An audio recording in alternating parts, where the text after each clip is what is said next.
Welcome to another episode of the YXE Sports Podcast for Monday, May the 10th. We are live at Wendell Clark's Classic Grill and Bar on the corner of Circle and Idlewild in Saskatoon. We're live on the Wendell Clark's Facebook page, the YXE Sports Podcast Facebook page, and we're also on No YXE. Matt Morrison with you, and Wray Morrison to my left. Wow, big day in terms of Saskatoon sporting landscape. Of course, if you missed the story, it was funny because we were kind of talking about what we were going to talk about yesterday, and this wasn't even a thought. No. And now all of a sudden it's the biggest story in Saskatoon and Saskatchewan. But Mike Priestner, the owner of the Saskatoon Blades, the Priestner Sports Corporation, has purchased the National Lacrosse League's Saskatchewan Rush. Of course, both teams play out of Saskatoon. The Saskatoon Blades, the team that he already owns, and the Saskatchewan Rush, who were previously owned by Bruce Urban and his family. So Bruce Urban has sold the Saskatchewan Rush to Mike Priestner, and the Priestner Sports Corporation will now own the Saskatoon Blades and the Saskatchewan Rush. Thoughts? Well, I think there's a few things that kind of play into this. It'll be interesting to see now if the Priestner Sports Group purchases the Saskatchewan Rattlers as well, because that would definitely give them all three of the major tenants or anchor tenants that are at SaskTel Center right now. I think one of the things to consider about this is the fact that there have been a lot of discussions around Saskatoon about a new entertainment district. And with that, I mean, obviously a businessman of Mike Priestner's good fortune, I think over 40 car dealerships across Canada. Obviously, he's a very, very affluent businessman, and obviously a very successful businessman as well, who sees an opportunity here to really make an impact in Saskatchewan. If you take a look at Go Auto, the company he owns, there are dealerships all over, but none in Saskatchewan. And obviously, he feels that, you know, perhaps post-pandemic, this is a good market to invest in, whether it be in sports, and we'll also see what sort of investment he's ready to make in the business front in Saskatchewan outside of sports. And part of that outside of the box thinking would be a new building as well. So exactly what this deal looks like with SaskTel Center, and we know it's been a tough year at SaskTel Center. Obviously, with regards to the pandemic, it's been tough. But, you know, on top of that, with this discussion of the new entertainment district, what role does the Priestner Sports Corporation play in that? We'll have to wait and see.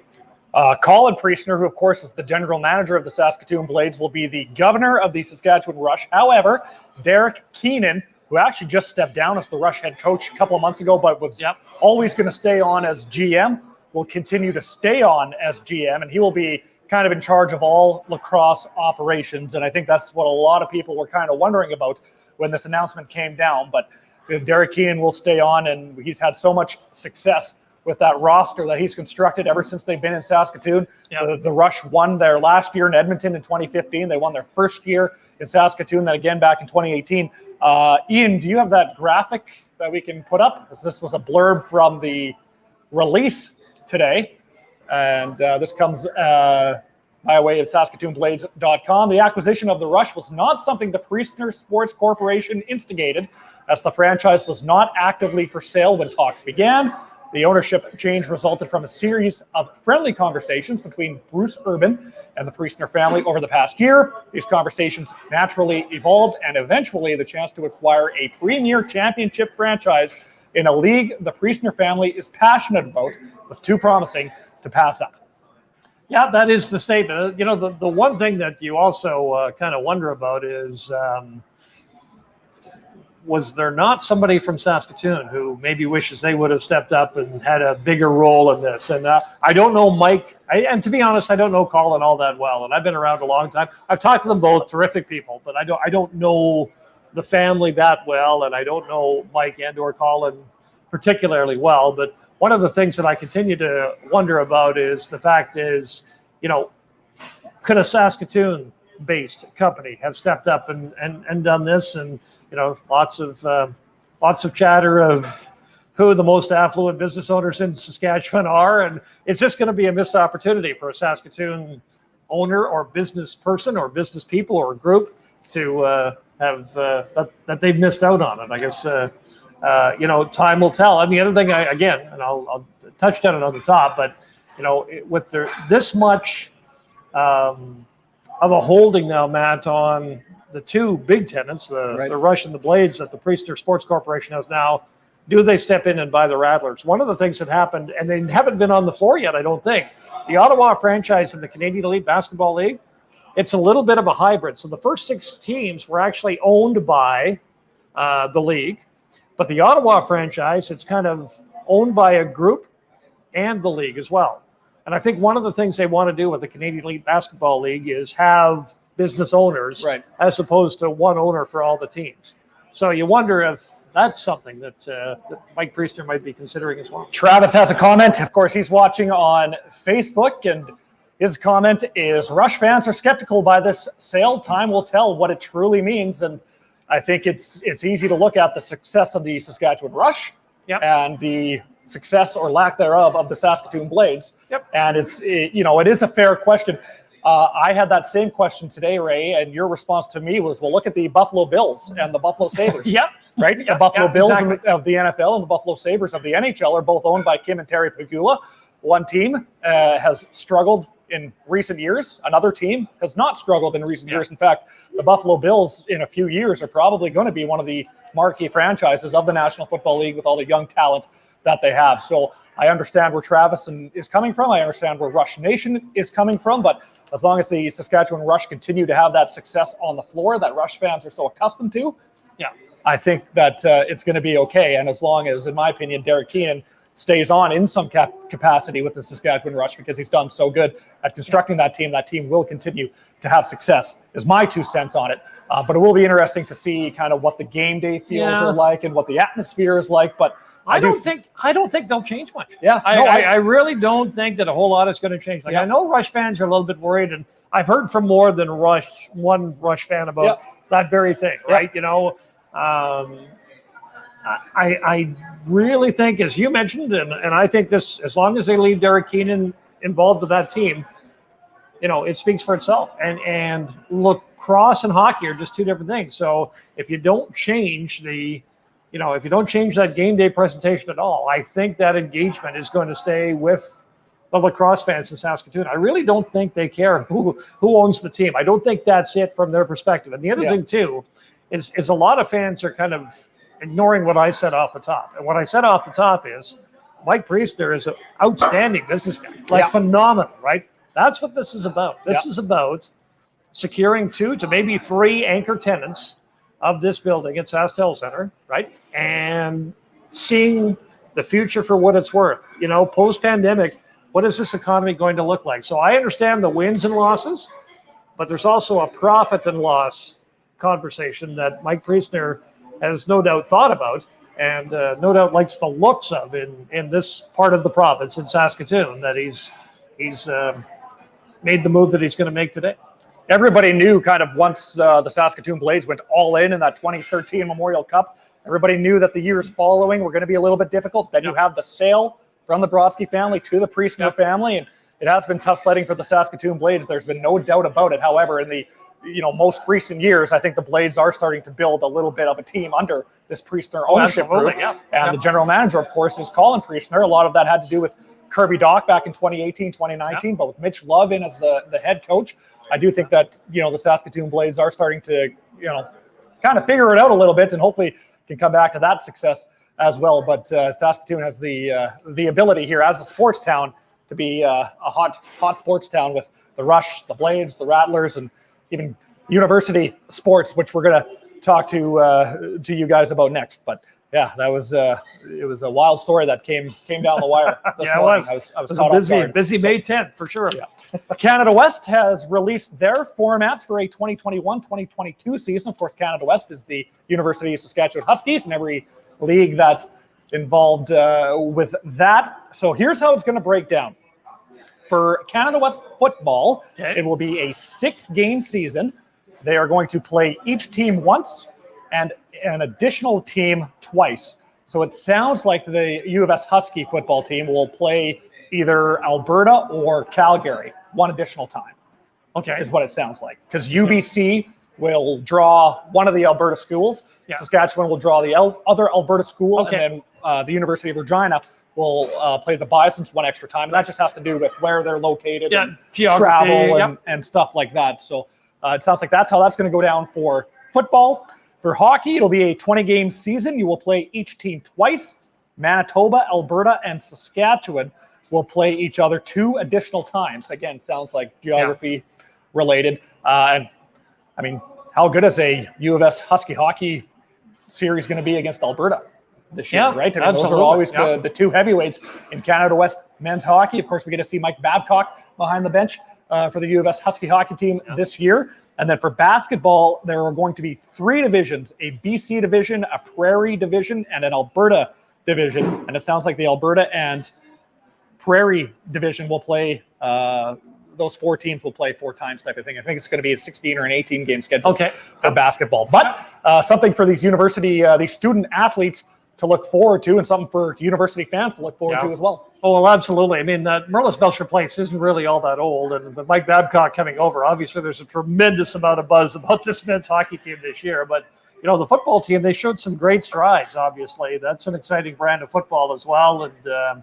I was having a chat 2 weeks ago with Merlis Belcher. Merlis Belcher place, and I told him that Leah Balkin, who played for the Huskies a couple of years ago, the Huskies women's hockey team, provided me with one of the greatest broadcast thrills ever, because I was actually doing the streaming broadcast. They were short bodies, so I just went in and did the streaming broadcast just for something to do on one night. And Leah Balkin, so you can put this down in the history book, she scored the first ever Huskies goal at Merlis Belcher Place. So that'll be a trivia question down the road. Leah Balkin is your answer. So it's so exciting to watch the women's hockey program as well. And obviously we're big fans of Lisa and the men's team, the basketball team. So to have this schedule is obviously triggering a ton of optimism. So that's great.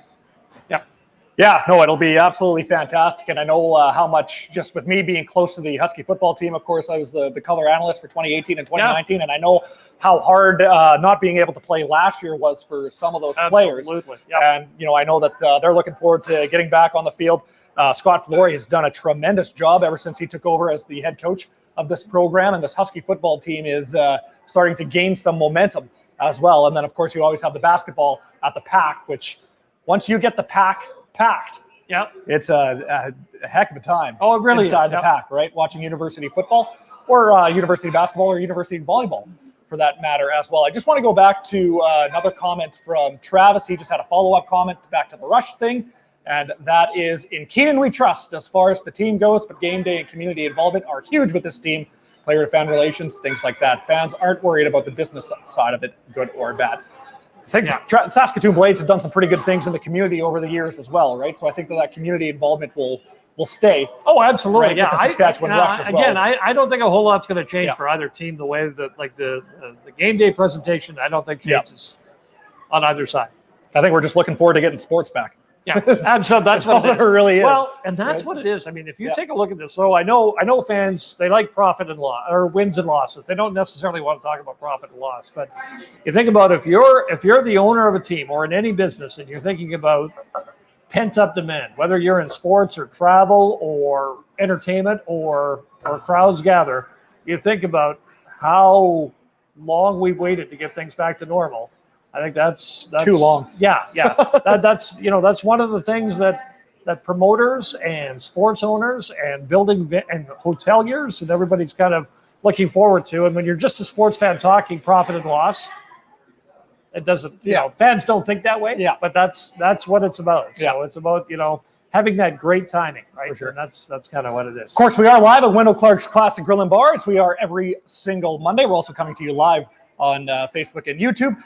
The NHL playoffs are right around the corner, and you can come on down to Wendell Clark's Classic Grill and Bar and watch every single NHL playoff game. And the NHL playoffs this year are going to be spectacular. So if you're looking for a place to watch an NHL game, starting to get nice out weather-wise, venture out, come on down to Wendell Clark's Classic Grill and Bar on the corner of Circle and Idlewild. If you want takeout for your NHL playoff matchup, you can do that too through Wendell Clark's Classic Grill and Bar. One more note on the Canada West side of things. The Canadian Football League draft was held last week. 3 Saskatchewan Husky players went, including Nelson Lacombo, who went number 2 overall to the Saskatchewan Roughriders. Connor Bergloff went in the 3rd round. There's a big bearing center for the Saskatchewan Huskies. He went to the Ottawa Red Blacks. And Josh Haggerty, safety, went in the 6th round, 47th overall, to the Toronto Argonauts. So yet again, the Saskatchewan Huskies are well represented at the CFL draft. Of course, Nelson Lacombe, the first Husky player off the board to the Saskatchewan Roughriders, 2nd overall. Yeah, no, it's an exciting time, obviously, for those guys. If you think about, athletes who have been chomping at the bit, how about these Canada West football players that you talked about? So to have some draft news and that sort of thing, just to get those players excited is good. Yeah. And, with restrictions slowly lifting, you can kind of get back into more sort of team workouts and that sort of thing. Yeah. So that's good. Of course, Connor Bergloff was the anchor, or one of the anchors of that offensive line that allowed Adam Mackhart to break records back in 2019, right? That big bearing offensive line. Connor Bergloff is a Saskatoon kid as well. And Josh Haggerty is from Regina. Nelson Lacombe is from Abbotsford, BC. But when you look at the Riders drafts, they kind of addressed the defensive side of the football with Nelson Lacombe, and then they also addressed the offensive line need with Logan Bandy out of Calgary. So a good draft, or a lot of people are saying that it's a good draft for Jeremy. And you bring up Nelson's name too. I mean, that's not going to hurt in a couple of years on specials either, right? So that's one thing that Jeremy O'Day was probably weighing into factor there. He absolutely explosive at times on special teams. I think Jeremy O'Day has done a fantastic job with this team in the front office. Me personally. Oh, yeah. Well, and it's like I've always said about Jeremy. I mean, one of the things, and I know we're off topic now, but one of the things that I've always said about Jeremy is you think when he broke into the Canadian Football League, you're around Don Matthews, you're around Chris Jones, you're around so many great people and players and that sort of thing, that now you can take the decades of experience and bring them into your role as a general manager, either being an assistant under somebody like Eric Tillman, who won a Grey Cup, or that sort of thing. There's a lot of names that a guy like Jeremy O'Day has run across in the Canadian Football League, which has made him a pretty good GM. Feels good to not talk about the CFL-XFL merger for a week. Okay, I'll move on now. NHL News and Notes. The NHL regular season, of course, is winding down. There's games on the TV as we broadcast live from Wendell Clark's Classic Grill and Bar, and we'll get to the kind of the on-ice and maybe some of the playoff matchups in a little bit. But the NHL coaching carousel is already starting to turn, as it usually does towards the end of the season. It has been mutual, I put that in quotation marks, agreement between John Tortorella and the Columbus Blue Jackets that he won't return, which you're very happy about. But the other kind of maybe surprise is Rick Tocchet, the head coach in Arizona for the past few seasons, is out as the Coyotes head coach. We'll get to your thoughts on John Tortorella in a bit, but the whole Tocchet in Arizona situation, I don't think was all of his fault. No. I think he was a little bit of a fall guy in Arizona with the way that organization has been ran over the past couple of years. Well, past couple of years. I mean, that's 15 years. I mean, that's a tough franchise. I mean, Arizona, that's been a tough franchise to watch, even going back to the days when Wayne Gretzky was head coach. I mean, it's I don't know if that team is, I won't say cursed, but that's a fan base that, I don't know how many season ticket holders there have been in Glendale and Arizona over the years, but God bless them. I mean, that's been a tough go. That has been a really tough franchise to kind of, get behind when you think about even for that team to try to pay the bills as they've had to. I mean, Gary Bettman had to bail that team out on more than one occasion with the other owners keeping them in. I think Gary Bettman a couple of decades ago saw something in that television market that he wanted to desperately have a team in Arizona, but boy, it's been tough. And there's been so many storylines that haven't been good, whether it's attendance or things happening, off the ice or whatever's gone on. And now to see Rick Tocchet kind of go, it is kind of too bad. And I did notice that I don't think either release used the word fired. Oh, okay. Did they? No, I don't know. The Tocchet one might have. I mean, it totally depends on the reporter or the network that breaks the story. Yeah. Right. Yeah. I'll give you the floor on John Tortorella in 2 seconds, but I don't need a floor. I really don't. No. But we wanted to get this in last week, but we didn't. The NHL hockey deal, or the TV deal in the States with ESPN and TNT. Right. It sounds like the ESPN is going to sign Ray Ferraro and Brian Boucher to be some analysts. So Ray Ferraro will get to do some games on ESPN, it sounds like. I want to be singing on TSN. I don't know. I just read this today. So And then Brian Boucher, who, of course, does stuff on NHL and NBC now, will make its way over. But the real reason I wanted to bring that up is because you and I both agree that Gary Thorne should be back calling hockey. Absolutely. Gary Thorne, yeah.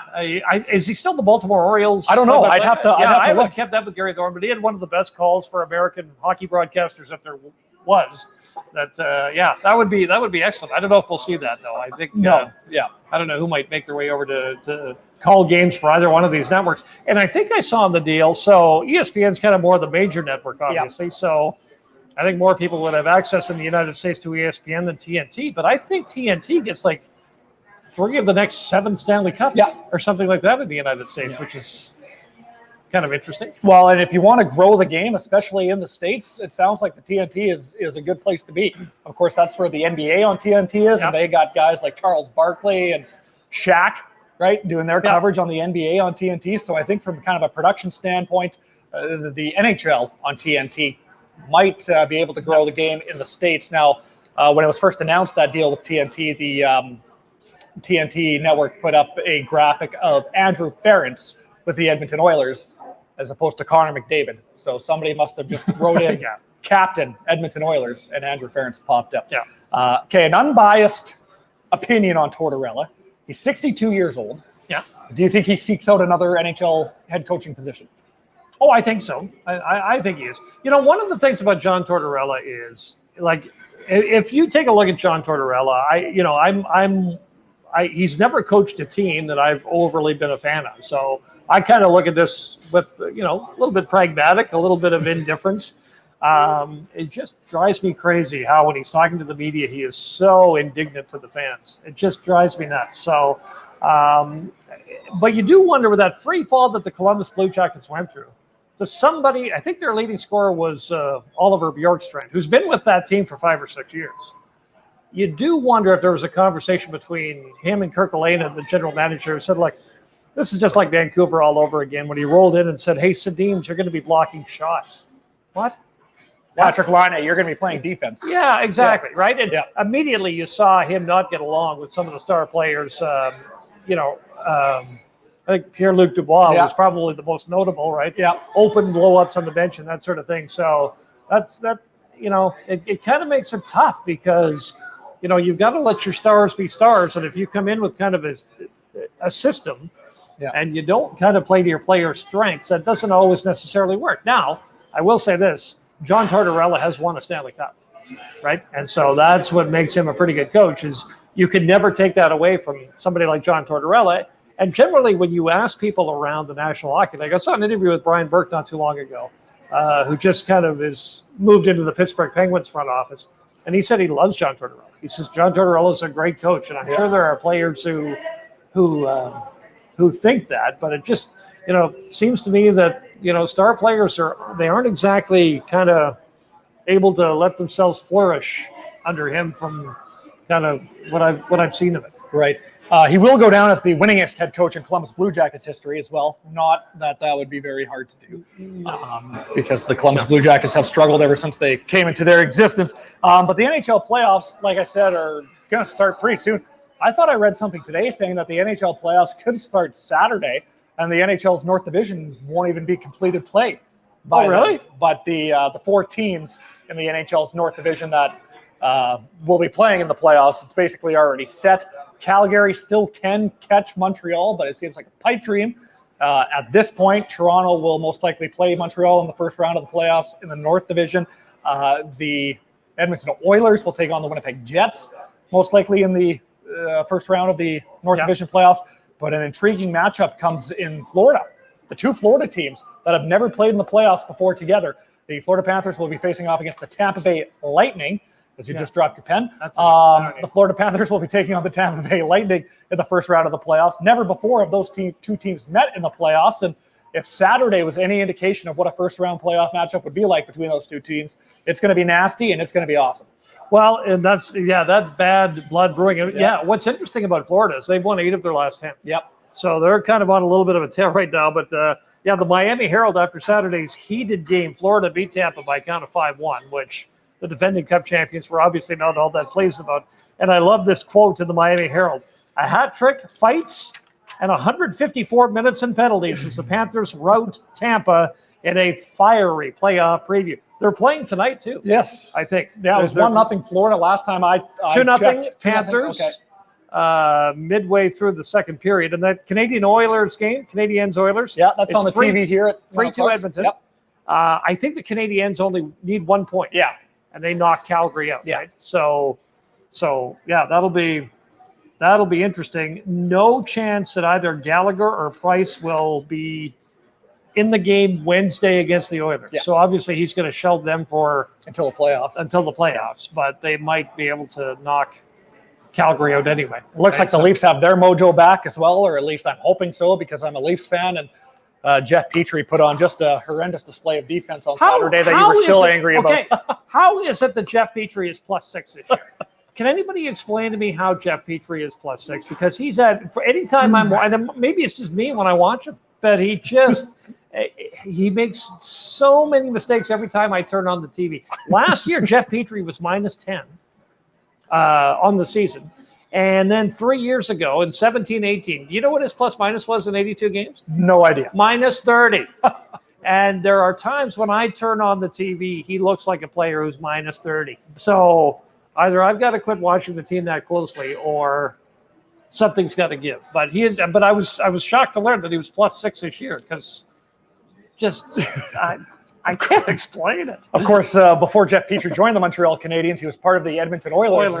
He was part of the pre-McDavid Oilers team, and there was a couple of teams in that pre-McDavid Oilers, years that just did not go well. So one of the years that the Oilers were really struggling, there was a thing that was circulating on social media and online, and it was called the Edmonton Oilers drinking game, and it was, Jordan Eberle took a penalty, do a shot, this, that, or whatever.